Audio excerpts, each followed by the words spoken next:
Mateus capítulo 5, vamos ler versículo 1. Jesus, vendo a multidão, subiu a um monte e assentou-se. Aproximou-se dele os seus discípulos e, abrindo a boca, os ensinava, dizendo: Bem-aventurados os pobres de espírito, porque deles é o reino dos céus. Meus amados, sem delongas, vamos aqui ao estudo desta noite. Obviamente, não vamos conseguir dar o capítulo todo, mas pelo menos a primeira parte. Como o Evangelho de Jesus, escrito por Mateus, esse aqui, estamos estudando, irmão Fábio, depois da rejeição pelos judeus, os judeus, lembra, Jesus veio para os seus, depois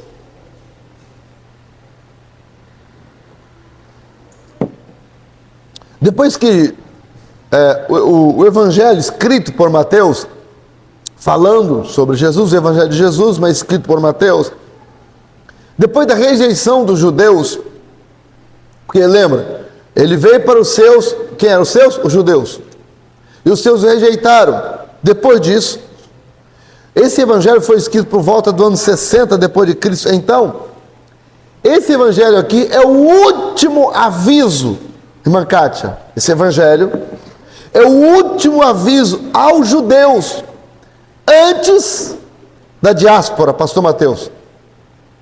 No ano 70, depois de Cristo, quer dizer, 10 anos depois que esse Evangelho foi escrito, irmã Valentina, 10 anos depois, que o Evangelho de Mateus foi escrito endereçado aos judeus. Só que os judeus, eles tinham acabado de rejeitar Jesus e o crucificado. E agora, Jesus aparece vivo, ressuscitado, tudo mais e tal. Mateus escreve esse Evangelho endereçado a eles. É o último aviso aos judeus, antes da dispersão, antes da diáspora, para que eles pudessem crer. Como eles continuavam perseguindo a igreja, perseguindo os crentes, então aconteceu a diáspora. O que é diáspora? De o que, pastor? Diáspora. O que significa isso? Dispersão. No ano 70, depois de Cristo, 10 anos depois que esse Evangelho foi escrito, o imperador era Vespasiano, seu filho, o general Tito, cerca Jerusalém e ficou cercada 42 dias, sem entrar comida, sem entrar alimento. Foi por isso que Jesus falou assim: ai das grávidas, das que amamentaram naquele dia. Jerusalém, Jerusalém, quantas vezes eu quis vos ajuntar, como a galinha ajuda os seus pintinhos, mas tu não quisestes. Porque Jerusalém ficou cercada e a fome assolava a cidade. E eles agora entraram e destruíram a cidade de Jerusalém no ano 70. Destruíram o templo. E as mulheres grávidas eram abertas ao meio. Tiravam os nenéns, jogavam para cima, espetavam em estacas. Colocavam gatos vivos dentro da barriga das mulheres. Olha só, que perseguição, que luta. E os judeus, eles se espalharam, Jean Vitor, para todas as partes do mundo. Os judeus se espalharam. Todas as partes do mundo. Só que tinha uma profecia lá em Ezequiel, no Vale de Ossos Secos. Lembra do Vale de Ossos Secos? Ali, o Vale de Ossos é uma profecia que Israel ia se espalhar.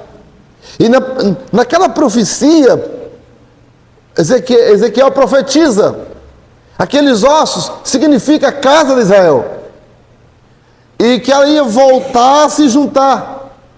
E aí cumpre várias profecias, entre elas essa de Ezequiel, no dia 14 de maio de 1948, porque Israel deixou de ser nação. Israel tinha sido espalhado, mas o povo começou a voltar para Jerusalém, voltar para Israel, voltar para lá. E no ano de 1948 fizeram uma assembleia. e estabeleceu a nação de Israel. Israel voltou a ser uma nação com bandeira, com pátria, com constituição, com governo. Tem uma profecia que fala que Israel se tornaria nação em um só dia. Em um só dia. Tem uma profecia que fala: Israel voltaria a ser nação em um só dia. E foi em um dia mesmo, em uma reunião. Os votos ficaram empatados. Quem é que presidia a Assembleia da ONU nessa época? Era um brasileiro. Qual era o nome dele? Oswaldo Aranha. Esse brasileiro. Aí, como ficou empatado, o voto do presidente chama-se voto Minerva. É o voto de desempate. Ele votou a favor de Israel.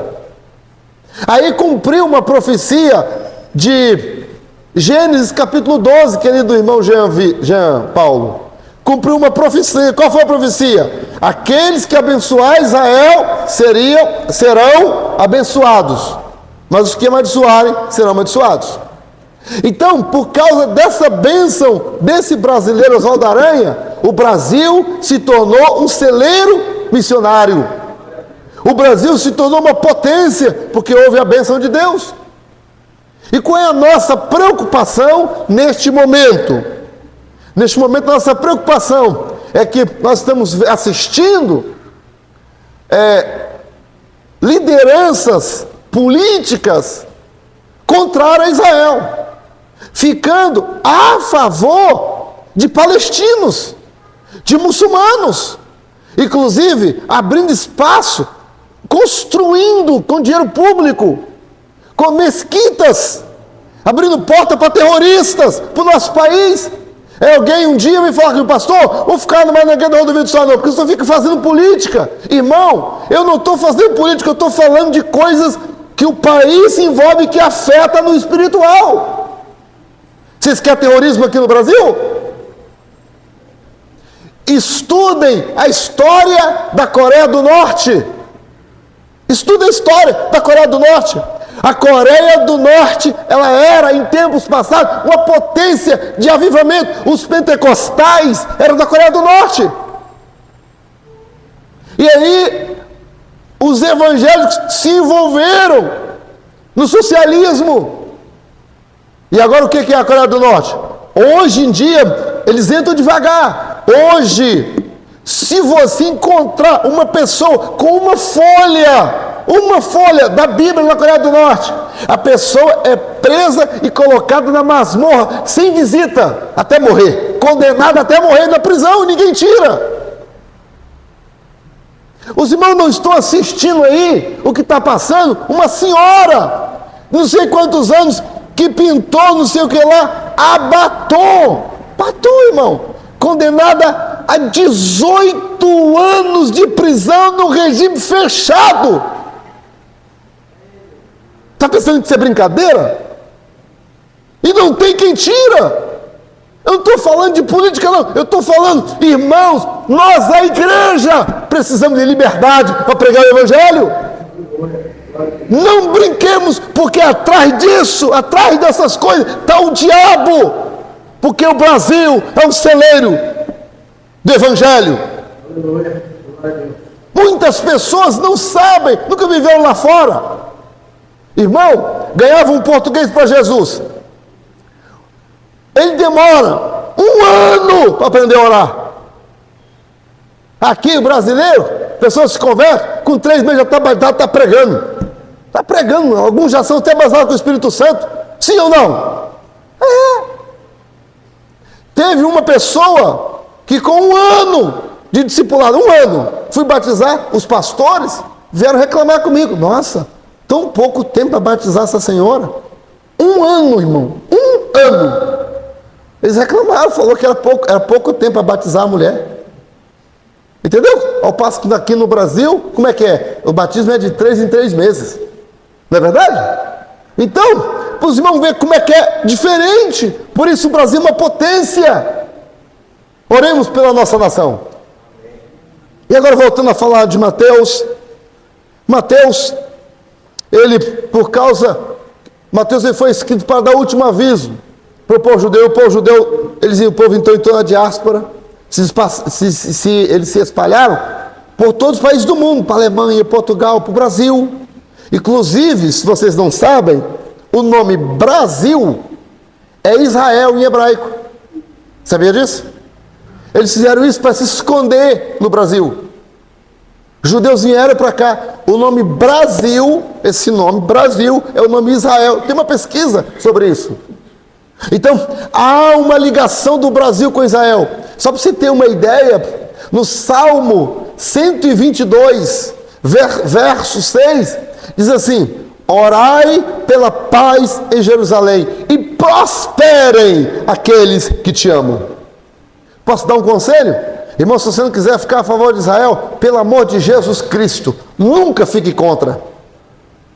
Nunca fique contra Israel. Não vá em ideia da mídia, porque a mídia tem narrativa. A pessoa, quer ver só uma coisa? Olha o problema da narrativa. É bom explicar isso aos irmãos. Narrativa é um problema sério. Imagine, a irmã Adriana Donato, preocupada comigo que estou meio gripado. Um exemplo, aí me dá limão, né? Procurar da gripe e tal. Agora eu vou fazer uma narrativa. Vê como é que a irmã Adriana me odeia? Em vez de me dar coisa, ela me deu coisa azeda. Nossa, a mulher, rapaz, não presta. Viu o que ela fez? Me deu. Está vendo só a narrativa? Uma coisa boa, a pessoa distorce no mal. Isso é narrativa. E quantas coisas boas são feitas, mas a narrativa do repórter coloca aquilo como absurdo. Toma muito cuidado, irmãos. Toma muito cuidado com narrativas. Não deixe se levar pela mídia. Olha pela palavra de Deus. A Bíblia diz: prospera aqueles que amam Jerusalém. Não fique em conversa de pessoas que ficam odiando Israel. Ah, mas a guerra, irmão, não entra, a gente não sabe o que está acontecendo nos bastidores. Entendeu? Então, que matou criança. Eu fui do exército, sei muito bem como é que essa coisa funciona. Não é o momento de falar isso aqui, nem é o assunto. Tá? Mas vamos lá. Depois que Israel se dispersou, porque Israel não entendeu o que Deus tinha falado. Esse evangelho foi escrito como último aviso. Outra questão importante tratada nesse livro são as 7 profecias cumpridas até o capítulo 4. Até o capítulo 4, 7 profecias se cumpriram. Primeira, capítulo 1, versículo 23, o Emanuel, significa Deus conosco. Isaías disse que o nome dele seria Emanuel. Primeira profecia. Segunda profecia, que ele nasceria em Belém. Capítulo 2, versículo 6. Terceira profecia, que ele ia ser chamado do Egito. Ele foi para o Egito e de lá realmente cumpriu outra profecia. Quarta profecia, o choro de Raquel, quando da morte dos meninos. Lembra? Outra profecia que cumpre. Quinta profecia, ele ser chamado de Nazareno, cumpriu outra profecia do Velho Testamento. Sexta profecia, uma voz no deserto, outra profecia também de Isaías. E a sétima profecia, capítulo 4, né, de Mateus, versículos 14 a 16, sobre a grande luz que ia raiar no meio dos gentios. Aqui falando da Galileia dos gentios, a sombra da morte, raiou uma luz. Então cumpriu outra profecia. Até o capítulo 1 até o capítulo 4, cumpriu aqui, Tiago, 7 profecias. Uma outra questão ainda muito importante é que Jesus, aqui no capítulo 5, ele acabou de convocar os discípulos. Quer ver? Capítulo 4, versículo 18 até o 25, ele convoca os seus apóstolos. Tá? Então, ele convoca os apóstolos. Agora que ele convocou os apóstolos, ó, vocês, vem, segue-me. E eles, pronto, Senhor, eis-me aqui. Se apresentaram, largaram tudo. E aí?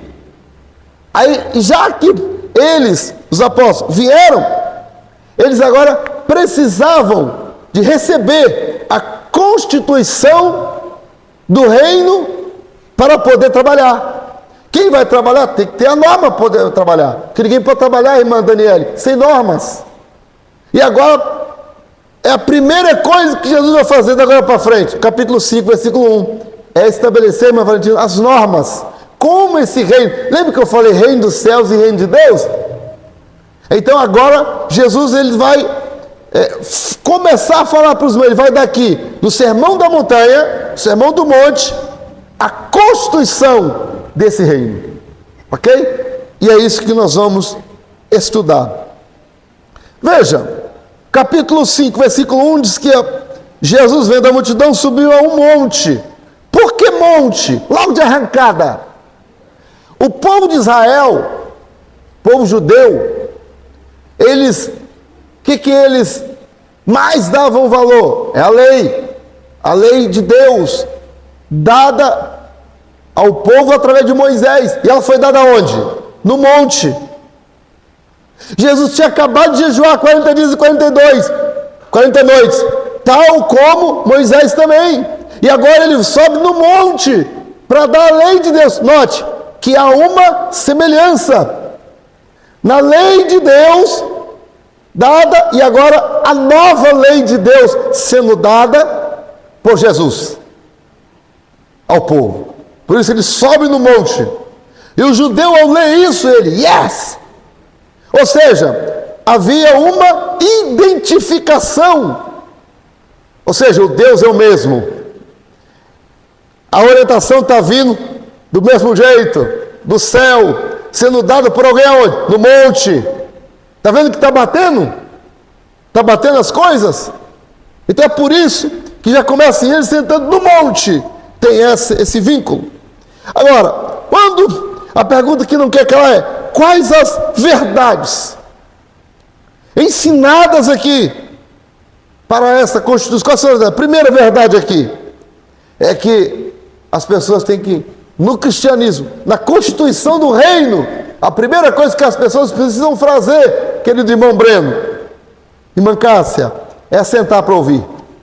Sentar para ouvir. O versículo 1, Jesus vendo a multidão, subiu ao monte e assentando-se. Sentar para ouvir. Todo mundo sentou. Jesus também senta para falar. Aqui, irmã Cláudia, é aquela velha história da escola grega e a escola rabínica de pregação, irmão Charles. A escola grega se preocupa com muito oba-oba, com muito pula-pula, com muita emoção.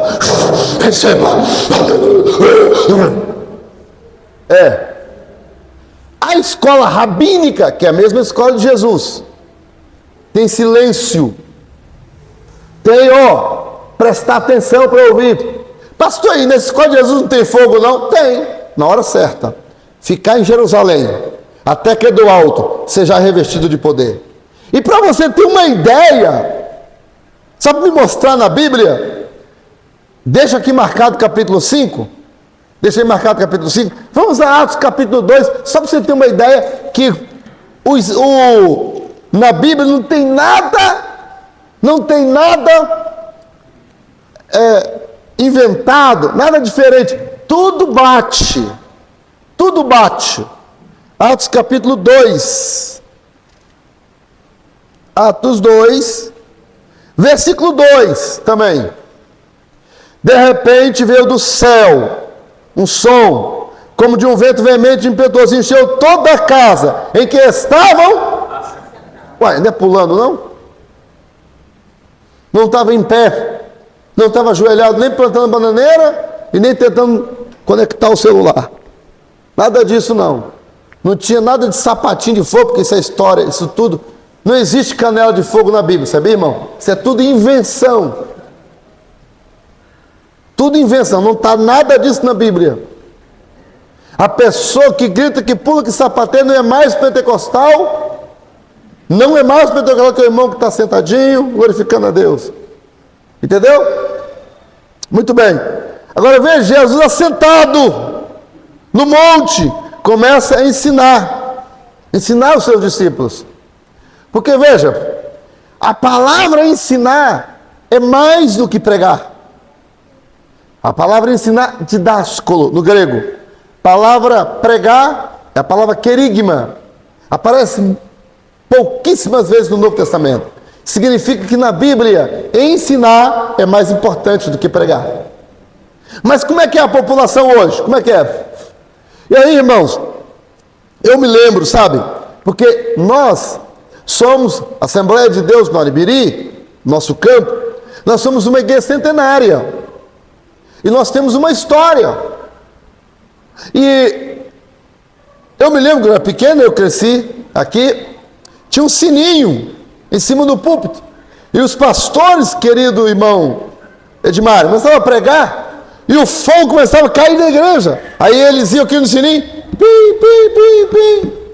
Para quê? Para as pessoas segurar o falar em língua, glória a Deus, segurar. Para que segurar? Para prestar atenção na palavra. O mais importante não era o povo pular, não era o povo gritar. O mais importante era entender a mensagem. Você está entendendo? Esse é o mais importante. É claro que nenhum de nós queremos ser crentes frios. Nós somos pentecostais. Nós queremos sentir a presença de Deus. Nós queremos falar em línguas. Nós queremos chorar. Nós queremos ser batizados com o Espírito Santo, quem não é ainda. Sim ou não, irmãos? Sim. Profecias da igreja. Mas é tudo com decência e o quê? E ordem. Pastor, você é contra alguém pular na igreja? Irmão, é assim, na igreja haverá sempre meninos. Então quando alguém levanta, pula, assim, esses negócios, eu fico olhando, ainda temos meninos na igreja. Mas os meninos, eles vão crescer. E outra coisa, ter menino na igreja é muito importante. Eu fico feliz, sabe por causa de quê? Significa, quem tem menino hoje, terá adulto amanhã. Casa que não tem menino é porque a casa não está crescendo. Mas quando a casa está crescendo, tem menino. Então devemos ter paciência com os meninos. Né, Ian? Devemos ter paciência com os meninos. Se não tivesse paciência com os meninos, não teria o baterista hoje. Não é assim? Então, tem paciência, ensinar. Agora, nós vamos crescendo, vamos entendendo, controlando um pouco. Quando Deus manda poder, irmão, para ninguém pensar que quando Deus manda poder, a nossa carne fica emotiva assim. Eu mesmo levanto, eu pulo, com a mão para o céu, sim ou não? É. Mas procuro ser de maneira como assim, de maneira ética, né? Para ninguém pensar que eu estou aqui, tem um espírito ruim em mim, né? É verdade, não é imitar a macumba não, irmão, que tem gente que imita, faz passinho para lá, faz passinho para cá. Já viu a pessoa chegando? A pessoa chega, não sei quem aqui já foi, não é o momento agora de falar sobre os dons, o uso dos dons espirituais. Mas quem já foi do espiritismo, tem uma coisa chamada passe, fazer passe. E que a pessoa está em pé ou sentada e a pessoa faz tipo uma benzer a pessoa, faz os movimentos em volta da pessoa, como se estivesse benzendo a pessoa. Na igreja, em movimentos, em vigília, em culto de tarde da bênção, a pessoa chega e faz isso. Chega, e fica tipo benzendo a pessoa, fazendo passe. Quem faz isso, irmão, é a macumba que faz essas coisas. Aí, crentes ou pastores que não sabem doutrinar a igreja, esse povo vem de lá cheio desses carrapichos e vem na igreja e não recebe orientações e aquilo fica em nome de pentecostal. Eu não estou dizendo que é demônio, eu estou chamando isso de quê? Meninice. Que a pessoa vem de lá, aí não aprendeu como é que é, na hora que o Espírito Santo enche a pessoa, ela está com aqueles maus hábitos de lá, aí quer trazer aquilo para a igreja. Sabe a pessoa que quando sente o poder de Deus se entorta todinho? Se entorta todo. Peraí, calma. Sabe o que é isso? Mau hábito. Não é demônio. Não é demônio não, tá, irmão? É mau hábito. É mau hábito. Mas a pessoa, se for ensinada, ela corrige. Você está sentindo muito o poder de Deus? Levanta a sua mão. Você está sentindo muito mesmo? Ó, pode glorificar o Senhor, extravasar, mas não precisa se entortar, porque quem está olhando assim vai pensar. Entende? Quem veio de lá do Espiritismo, vê os movimentos, se forem parecidos, vão sair da igreja. Os irmãos acham que o Espírito Santo tem alguma coisa a ver com os movimentos, com as coisas lá do Espiritismo? Não tem nada a ver, irmão. Nada! Lá é trevas, aqui é luz. O Espírito Santo é Deus. Então, é muito importante que tenha essas instruções, que saibam dessas coisas, né? Então, sentados, cadê? Como é que pode uma coisa ir para tão longe, né, pastor Mateus? E sentar para ouvir. E aí ele começa a ensinar os discípulos. Aqui aparece a palavra, versículo 1, Jesus veio da multidão, subiu ao monte, assentou-se e aproximou-se dele o seu discípulo. Olha, tem uma multidão, mas só discípulo se aproxima. Tem uma multidão, só discípulo se aproxima de Jesus. Como é que ele aproxima de Jesus? Tem como alguém se aproximar de Jesus sem oração? Nessa semana, ressalvado as proporções de quem trabalha, de quem não pôde vir por compromisso, que a gente sabe, a gente viu quem quer se aproximar de Jesus. Porque não tem como, irmão Breno, se aproximar de Jesus sem oração. Não tem como, é impossível. Quem quer se aproximar? Vem para a oração. Quer se aproximar de Jesus. Tem uma multidão, mas só discípulos se aproximam. Discípulo, a palavra discípulo, Charles, significa o quê? Quem sabe? Seguidor de Jesus. Aceitar Jesus, todo mundo aceita. Quem não quer aceitar, todo mundo aceita. Agora, segui-lo, são poucos. E é por isso, irmã Cláudia, que Jesus falou assim: muitos me dirão naquele dia: Senhor, Senhor, em teu nome, tarará, tarará, apartai-vos de mim, não vos conheço. Por quê? Porque discípulo é pouco. Quem segue a Jesus mesmo, se aproxima dele. Aqui, os discípulos se aproximaram. E aí ele começou a ensinar. Primeira coisa que ele ensinou aqui, ó. Abrindo a sua boca, os ensinava, dizendo, versículo 3, bem-aventurado os pobres de espíritos. A palavra aqui, pobre de espírito, quem são os pobres? Pobres de espírito são aqueles que reconhecem sua dependência de Deus. A pobreza de espírito essencialmente demonstra a ausência de orgulho. A ausência de orgulho. Após o cativeiro babilônico, a frase pobre era frequentemente usada para piedosos, pessoas de vida consagrada, piedosos. E em contraste com opressores ricos, ímpios, mundanos, se usava os pobres. Entendeu? Quando Mateus fala, quando Jesus, melhor dizendo, usa essa expressão, bem-aventurados pobres de espírito, ele está falando, bem-aventurados aqueles que têm ausência de orgulho.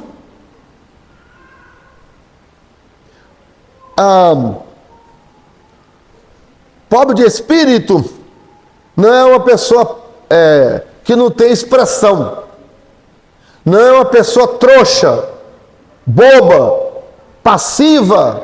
Não é isso. Pobre de espírito é a pessoa que não se orgulha. Assim não fica, porque louvado seja eu, bendito seja eu, e exaltado seja o meu nome.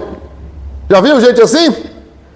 E só ele, irmão, porque sinceramente não foi eu que preguei, porque se eu pregar, porque na verdade, porque quando eu prego, pela misericórdia, quando eu prego ele vai.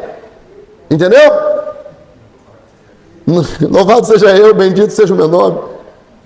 Então, o pobre de espírito aqui é a pessoa dependente de Deus. Não, irmão, não sou nada não, Jesus é quem faz. Se ele me usar, acontece. Se ele não me usar, não acontece nada. É o pobre de espírito. Entendeu? Ele é dependente do Senhor. Essa expressão, pobre de espírito, é alguém que depende de Deus.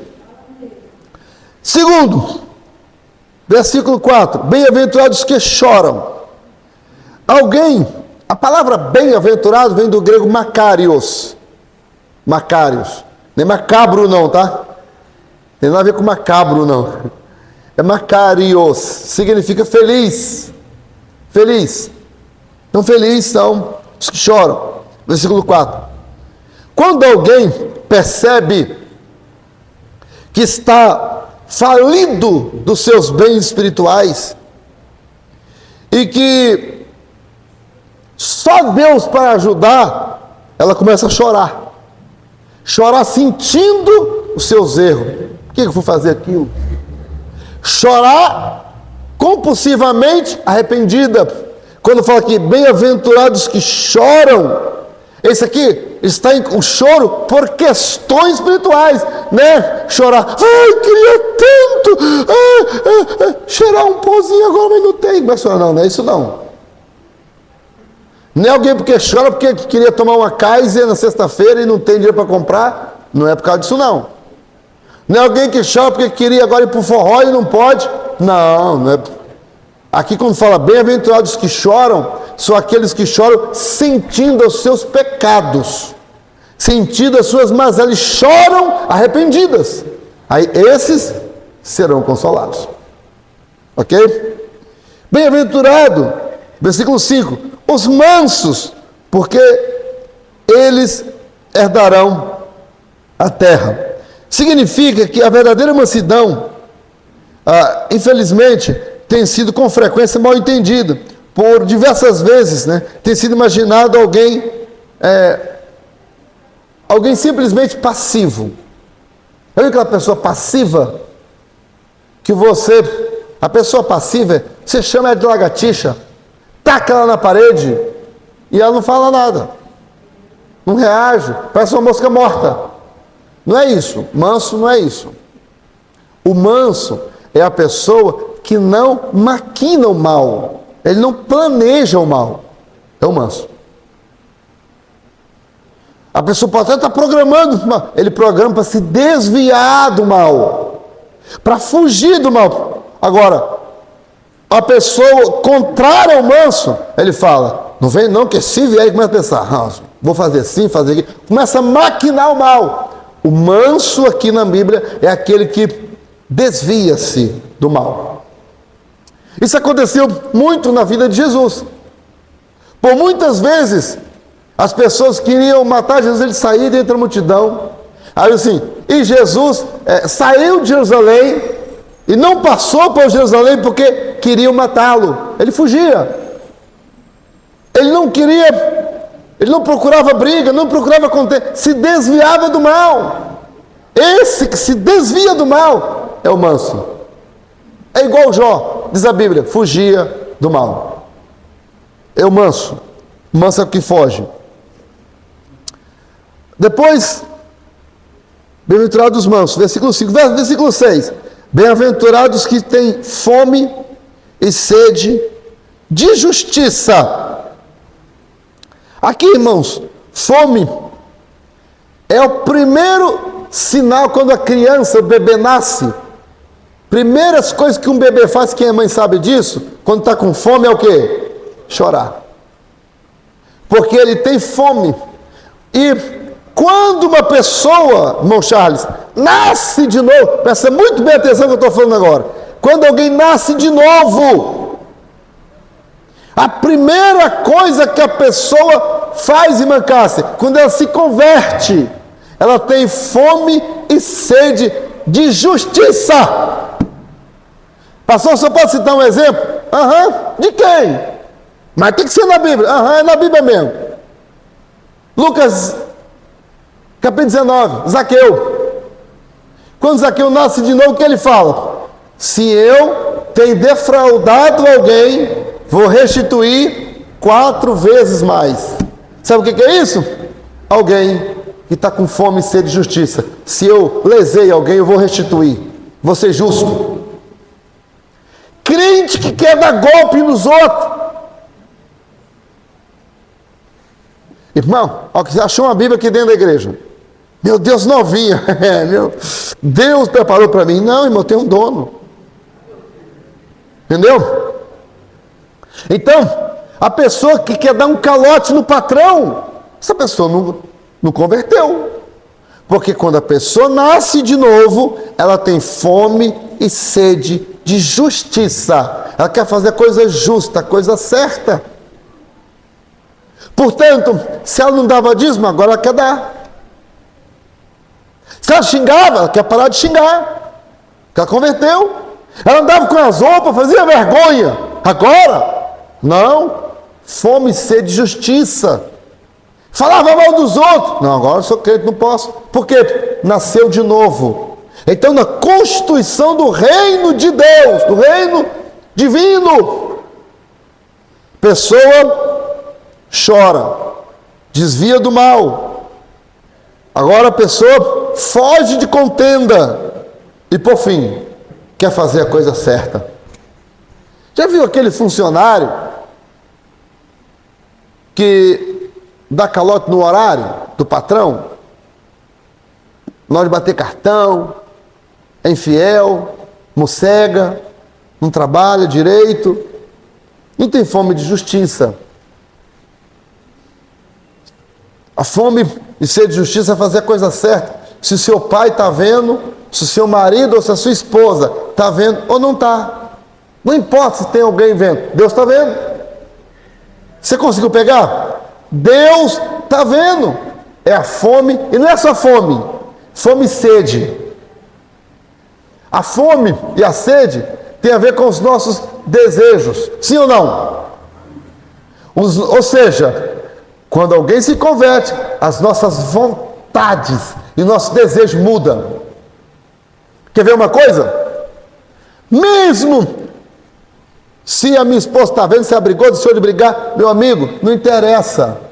O meu compromisso não é com a minha mulher.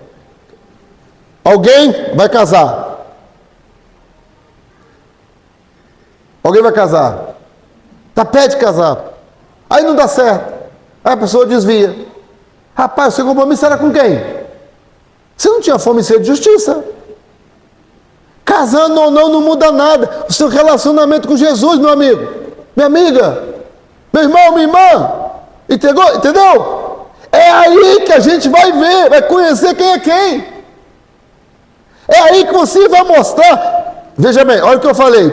Fome e sede de justiça demonstra se você nasceu de novo, se você nasceu espiritualmente, se você nasceu de Deus. Quando você nasce, aí as suas vontades mudam.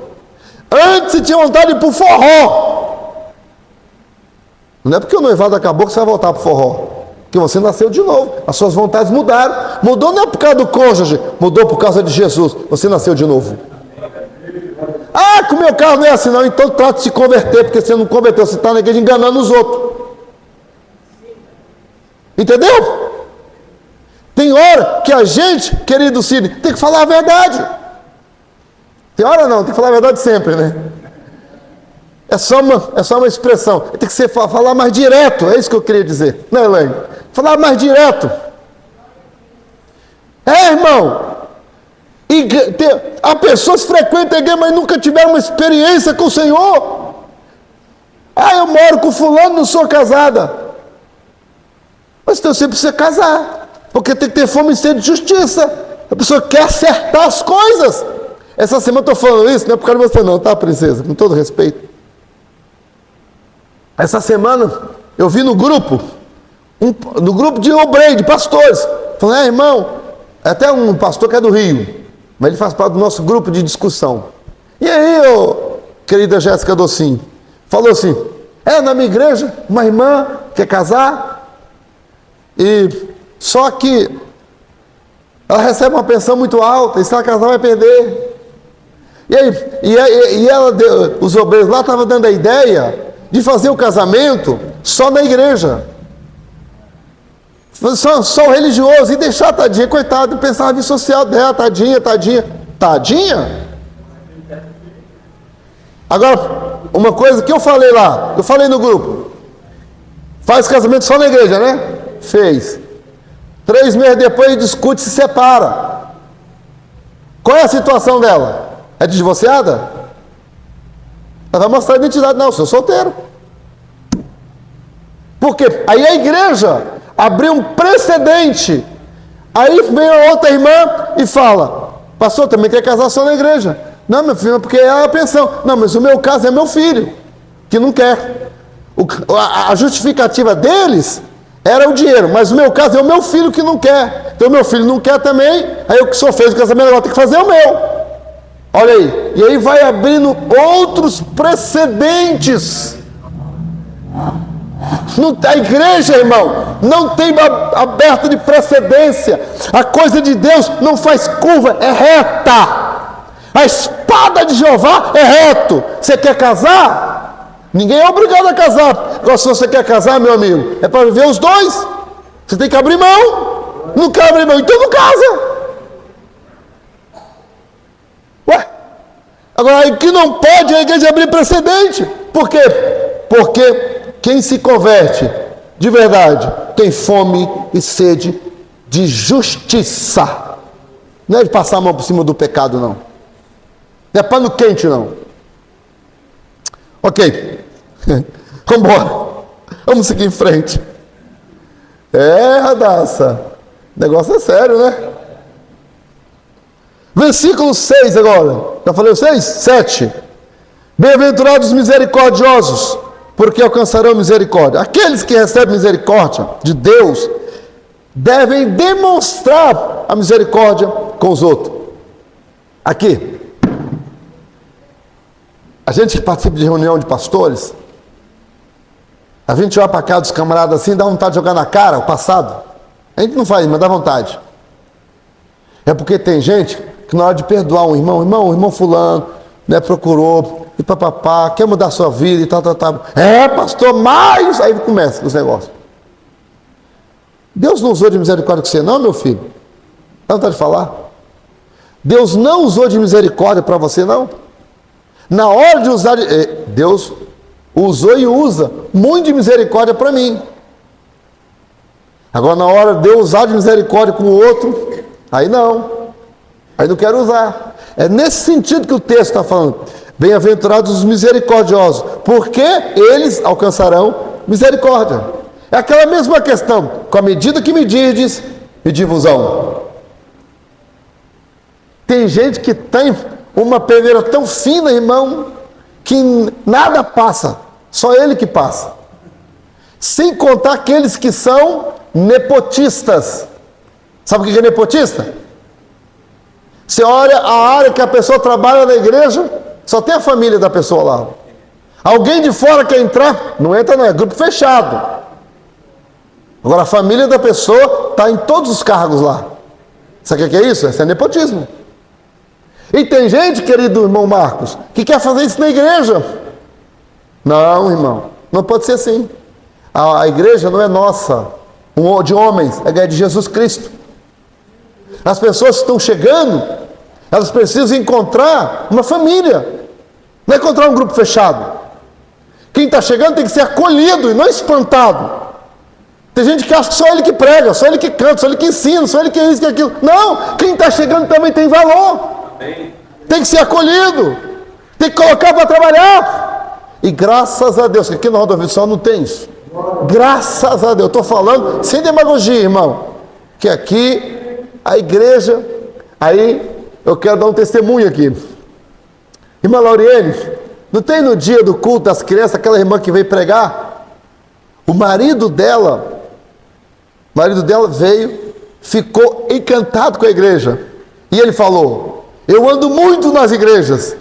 Se aquela que for mais perto, já falei para minha esposa, nós vamos na escola dominical lá. Mas ele não está afim de ninguém nenhum. Aí ele falou, pastor, aquela igreja é uma igreja acolhedora. Ó. Ele saiu daqui impactado. Ele falou, a esposa me mandou uma mensagem ontem. Pastor, meu marido não para de falar da sua igreja. Diz que é a igreja acolhedora. Irmão, nós queremos ser acolhedores mesmo. Amém? Amém. Deus seja louvado. Então, os misericordiosos, porque o uso de misericórdia para com o outro. O próximo. Versículo 8. Bem-aventurado os limpos de coração, porque eles verão a Deus. Ai, meu Deus. Aqui a chapa esquenta. Aqui está falando do caráter que só o Espírito de Deus pode produzir, que é a santificação, a limpeza do o coração aqui, irmão, não é o órgão cardíaco não, tá? Quando fala que bem-aventurado aqui, os limpos de coração, está falando limpo por dentro. Aquela pessoa que tem um sentimento bondoso. Deus lavou interiormente, o interior da pessoa foi lavado. A Bíblia fala em Tiago 4:7 que o coração deve ser purificado do duplo ânimo. Aquele camarada que é vingativo, já viu? Ânimo, animado para prejudicar, aquele malvado. O coração tem que ser do egoísmo, da contenda, da incredulidade. Tem gente da igreja. Um dia eu estava contando, eu fiquei encucado com aquilo que eu nunca esqueci mais, Jean Vitor. Eu estava falando para os irmãos quando eu era solteiro, fui pregar na vigília lá na sede, e eu preguei o tema: vós sois o bom cheiro de Cristo. E quando eu estava pregando, missionário Luciani, literalmente naquela madrugada, pastor Mateus, caiu um perfume na igreja, literal. O irmão no meio da igreja, irmão, assim, levanta e fala assim: pastor, irmão, pastor não era pastor, irmãos, estou sentindo não. Aí todo mundo começou a falar assim: sente aí, aquele cheiro, irmão, e a glória de Deus tomou conta, caiu um perfume literal na igreja. Eu estava participando da vigília, né? E eu tinha ido até fardado, que no outro dia eu ia trabalhar. Eu estava subindo a alameda lá do exército, peguei assim e cheirei, ainda estava aquele perfume caiu lá naquela madrugada. E eu estava contando assim, a esposa de um pastor: caiu perfume? Não acreditou não. Ela não acreditou. Sabe o que é isso? Precisa do coração purificado. Purificado de quê? Da incredulidade. Entendeu? Então, quantas pessoas que têm coração maldoso? Quantas pessoas têm coração invejoso? Quantas pessoas que têm coração dúbio? Na sua frente é uma, mas por trás é outra. Aqui está falando, o coração está falando literalmente do caráter purificado, transformado pela presença do Espírito Santo. Quando o Espírito Santo é derramado na pessoa, aí aqui ó, bem-aventurado os limpos de coração. Ó, os limpos significa Deus tem que limpar o nosso coração. Amém, irmão? Amém. E coração adúltero, tem gente que não pode olhar para o sexo oposto, que já fica imaginando coisas. E aí, irmão, pastor, clama pelo Senhor, pede a Jesus para purificar o seu coração, purificar dentro de você ficar puro, não ficar tendo maldade. Amém? É a purificação. Depois, meu Deus, corre por cada hora. Bem-aventurado, versículo 9. Bem-aventurados os pacificadores, porque eles serão chamados. Agora veja, antes de ir para os pacificadores, lógico, os limpos de coração, o que acontece com eles? Qual é a consequência deles? Ver a Deus. Bem-aventurados os limpos de coração, porque eles verão a Deus. Quem não tem coração limpo não pode ver Deus, não vai ver o céu. Outrora, irmão, e isso aqui não é o pastor que fala se você tem coração puro ou não, é a gente que examina. No nosso dia a dia, a gente olha, a gente vê e fala: misericórdia, eu estou tendo um coração muito mal. Senhor, limpa o meu coração. Entendeu? Por quê? Eu quero te ver, Senhor. É isso aí. Amém? Agora, bem-aventurados pacificadores, porque eles serão chamados filhos de Deus. Tiago, em sua epístola, fala que a sabedoria que vem do alto, primeiramente pura, depois pacífica. Tiago 3:7. Pacífica. Você já viu pessoas que só... tem 10 confusão na igreja. Das 10, ela estava envolvida em 8. Sabia? Eu olho muito isso. Teve um probleminha, pastor, tem um abacaxi para o senhor resolver. Aí eu vejo quem são as pessoas envolvidas no abacaxi. Aí também, Segundo abacaxi, passa uma semana, outro abacaxi, a pessoa está envolvida. Meu Deus. Terceiro abacaxi, aí já é com outra pessoa, aquela mesma pessoa está envolvida. Sério? Então, gente, tem hora que a gente tem que... Opa, eu estou envolvido em muito problema, misericórdia. Entendeu? Então, tem gente que está envolvido em muita coisa. Então, aqui são... Sabe o que é um pacificador? Quando ele é apagador de fogo. Ele é resolução de problema. O problema nem chega para o pastor. Por que não chega? Porque lá naquele departamento, lá naquela área, lá naquele serviço, tem uma pessoa pacificadora. Entendeu? E a pessoa... Agora, não é porque o problema chega para o pastor que a pessoa não é pacificadora. Não é isso. É porque a pessoa tentou resolver. Às vezes tem coisas que não consegue. Aí a pessoa pediu ajuda. Mas ela não é a provocadora do problema. Quem não é pacificador, provoca. Está conseguindo entender? Tem gente que nunca traz uma solução, só chega trazendo o raio do problema. Você precisa da pessoa, a pessoa nunca está para dar uma colaboração. Você nunca vê a pessoa colaborando com alguma coisa. Só quer sugar, essa me suga. Só quer tirar. Né? Então, os pacificadores, eles serão chamados filhos de Deus, porque eles, acalmam o negócio. Crente é assim, sabe, irmão? Crente, servo do Senhor, precisa ser pacificador. Não pode ser brigão. Não pode ser violento. Não, é pacificador. Por último, o último item aqui dessa Constituição, na primeira fase aqui da Constituição, é os que sofrem perseguição. Agora veja aí, versículo 10. Versículo 10, 11 e 12.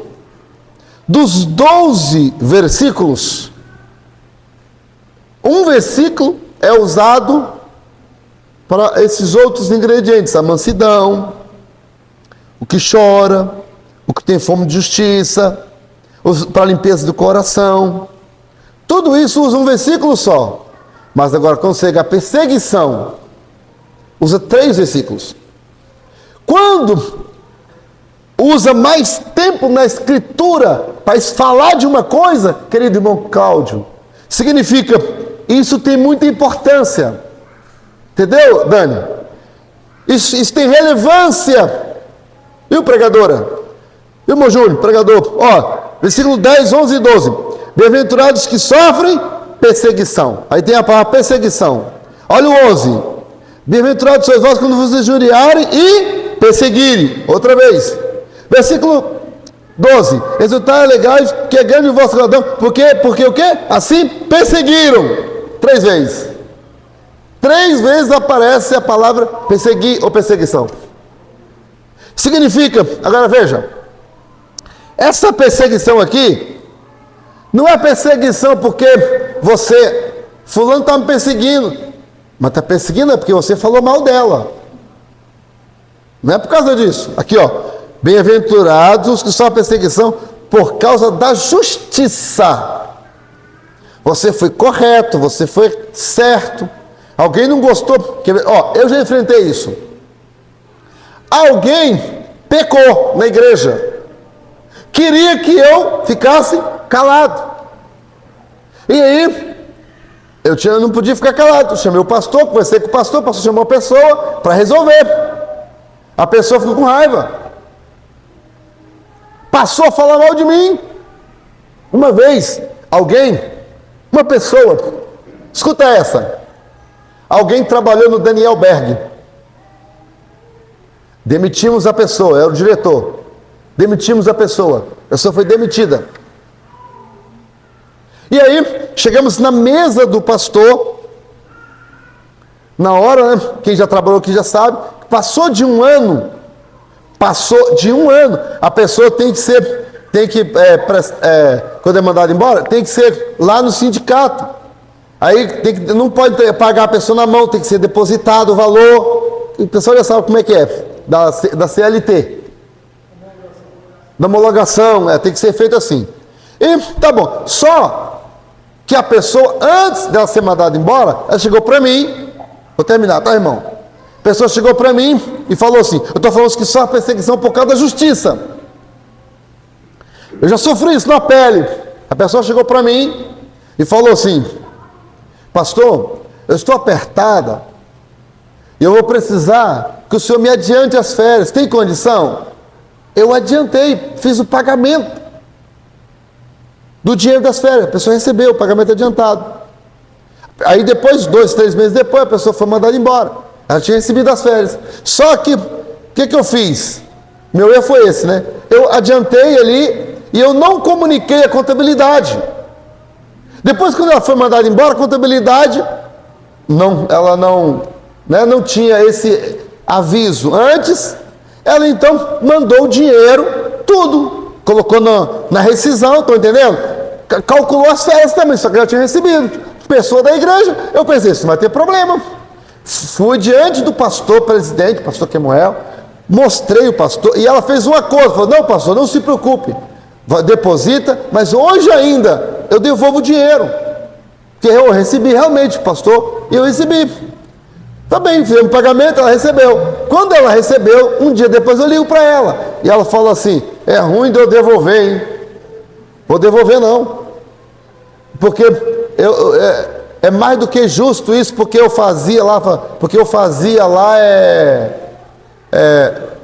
não, quando você desvia de função, você faz de desvio de função, e aí agora, veja lá, e aí, como eu cobrei, sabe o que ela fez? Começou a me defamar para a igreja toda, que a pessoa, vai dar certo, começou a me defamar, falar mal de mim, por causa de quê? Da justiça, que eu comecei a fazer a coisa certa, entendeu? E o que a pessoa, ao me defamar, o que ela falava? Eu falo publicamente aos irmãos, ela alegava que eu fazia falcatrua. E qual era a falcatrua que eu fazia?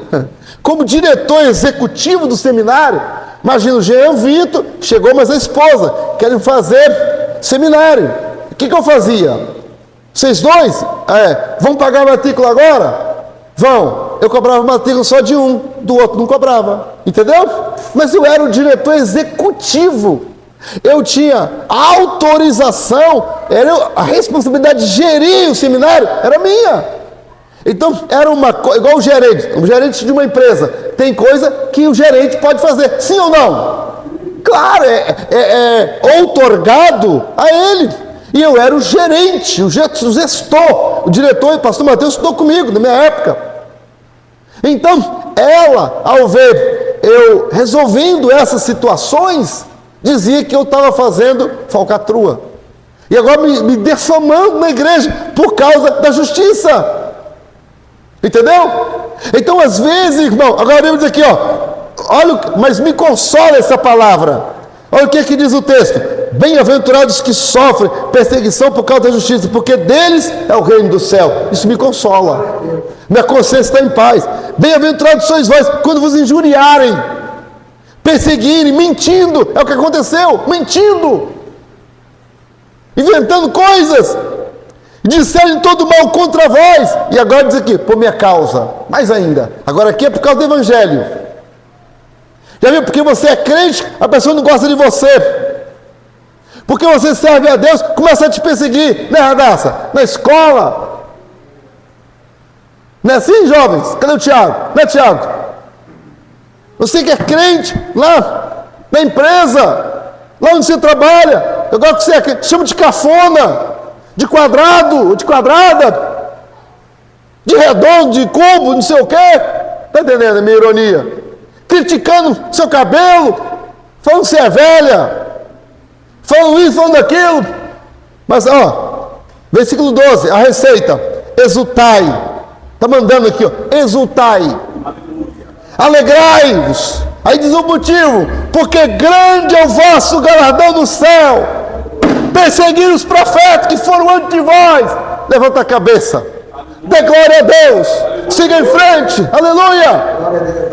E aí, agora a influência desses discípulos, já aprenderam isso, a influência deles no mundo. Agora, presta bem atenção que eu estou terminando. Vós sois o sal da terra, A palavra salário foi tirada do sal. Viu, Isadora? Porque o sal era um dos elementos mais caros. Da palavra sal, tirou-se a palavra salário. Porque usavam-se o sal, que era uma coisa muito rara, para poder pagar as coisas. Jesus usa aqui como se fosse ouro. Ele diz assim, ó, vós sois o sal da terra. E se o sal for insípido significa, se ele não tiver sabor, se ele não salgar, não presta. Então, nós somos que damos tempero ao mundo. Não é para a gente ficar copiando o mundo, fazendo a igreja balada, não, irmão. Nós somos o contrário, é nós que temperamos o mundo, não é o mundo que tempera a gente. Então não tem que imitar o mundo, não. Agora, ó, versículo 14: vós sois a luz do mundo. Não se pode esconder. A luz é assim, irmão. Não tem jeito. Se você servir o Senhor mesmo, você sabia que tem gente que é agente secreto de Jesus? É que lá no trabalho ninguém sabe que ele é crente. Lá na escola ninguém sabe. E quando sabe, você é evangélico? Quem falou aí? Evangélico. O que é isso? Entendeu? Ele está escondido lá. Ninguém sabe. É agente secreto, está escondido lá. Né? Agora olha o versículo 16 que eu termino. Assim resplandeça a vossa luz diante de Deus, que olha o coração, não é assim que está aí? Vem aí no texto, versículo 16. Assim a vossa luz diante de quem? Diante dos homens. Aqui, o homem tem que olhar para a mulher e tem que falar, ali está uma serva de Deus. A mulher tem que olhar para o homem e tem que falar, aquilo ali é servo de Deus. É a sua luz resplandecendo. Agora, irmão, tem como olhar para uma mulher mostrando tudo e falar que ela ali é serva do Senhor? Tem como? Tem como não, irmão? Que tem gente que fala assim, pastor, a roupa não tem nada a ver. Quem falou? Claro que tem, rapaz. A luz você vê de longe. De longe. Lá no ponto de ônibus você vê. Agora, hoje em dia, você olha para o ponto de ônibus assim, ó, você consegue saber quem é crente? Hein? Tá difícil, hein?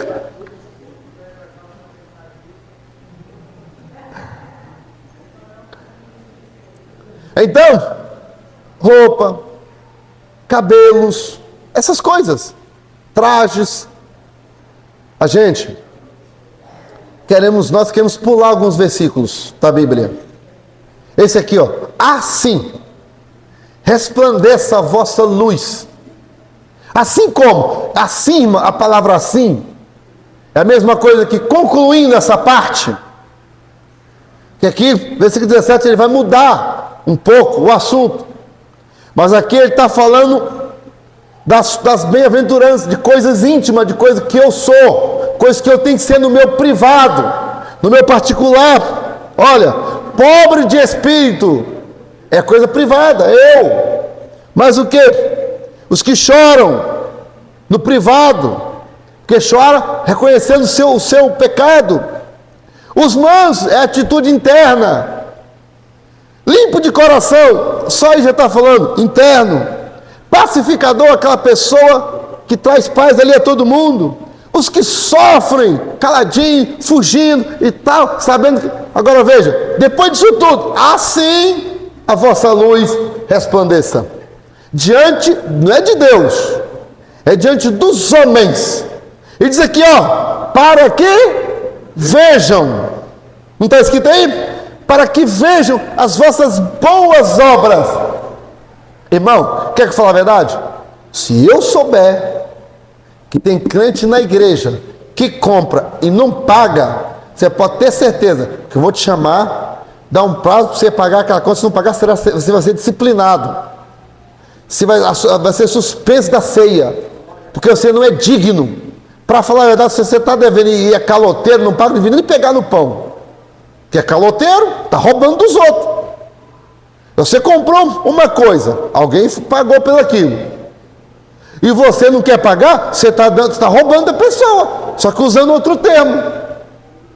Você sabia que 171 é crime? 171 é crime. E tem gente que é caloteira dentro da igreja. Ah, mas eu que eu não sei, que se eu souber que na igreja não tem ninguém assim não. Que se tiver, pode ter certeza que eu vou te chamar. Pode ter certeza. Ai, pastor, eu não quero ser chamado não. Então acerta a sua vida com Deus, rapaz. Porque assim está aqui, ó. Assim resplandeça a vossa luz diante de quem? Dos homens, para que os homens vejam as vossas boas obras. Imagina, irmão, o patrão fala, ó, cuidado com fulano, que menina diz que é quem, mas ó, tem uma língua fofoqueira. Imagina, o patrão tem uma ideia que a funcionária é fofoqueira. O patrão tem uma ideia que não pode deixar dinheiro perto daquela funcionária que ela cata. Ela rouba. Imagina, irmão, da igreja. Imagina o patrão fala, cuidado que essa aí é crente, mas sai com o gerente da empresa direta aí. Imagina, que o marido dela não sabe. Imagina, irmão. Deus nos guarde. Onde nós servimos o Senhor, as pessoas precisam ver nossas boas obras e glorificar o Senhor. Isso aí é crente mesmo. Eu quero dar testemunho aqui do presbítero Francisco. Ele trabalha no Imaba. Chega lá, pergunta quem é Francisco lá no Imaba. Ele evangeliza até os cachorros. Sério? Ele evangeliza todo mundo. Ele fala da igreja dele para todo mundo. Ah, o senhor que é o pastor, ele fala todo dia do senhor aqui. Ele fala da igreja dele, do pastor dele. Ele fala, entendeu? Ele evangeliza todo, ele é um crente, um homem direito. Domingo ele não veio, estava trabalhando. Eu conversei com o encarregado dele. Ele falou assim, esse aí, pastor, é homem de Deus mesmo. Ele dá testemunho lá no emprego dele. Eu já fui lá várias vezes. Ele já me chamou para orar, para lá orar pelos patrões dele. Agora, imagina se ele não era crente direito. Acho que ele tinha vida, ele tinha moral para me chamar lá e falar, eu sou crente, está aqui meu pastor. Me apresentou. Se ele não fosse crente de verdade, ele podia fazer isso, meus irmãos? Não. E nem eles iam aceitar. Então, está dentro dessa aqui, ó, das bem-aventuranças, para que vejam as vossas boas obras. Eu estou sentindo aqui a presença de Deus. Eu sei que Deus está falando conosco. Nessa noite Deus nos trouxe esse lugar. Sabe para quê? Para nos lavar, para nos melhorar, para nos lapidar, para derramar óleo sobre nós. Nós vamos sair daqui mudados. Não é por homem, não é por exigência de pastor. Eu estou pregando a palavra de Deus. Quem está falando conosco essa noite não sou eu, é o Senhor que está falando conosco. Nós estamos no caminho apertado, nós estamos indo para o céu. Ei, irmão Breno, é para lá que nós vamos, amigo, companheiro. Estamos de mãos dadas. Daqui não tem apontamento para ninguém não. Estou apontando para ninguém não. Todos nós estamos na mesma canoa. Aqui não tem ninguém melhor do que ninguém não. Todos nós precisamos melhorar. E o Senhor está nesta noite, permita-me usar uma figura, com uma grande escova na mão. E Ele está nos lavando. Quem quer ser lavado aqui? Irmão, eu levanto até o meu pé. Eu sou o primeiro, eu preciso melhorar. Eu quero estar na ética do reino. Vamos ficar de pé, vamos orar.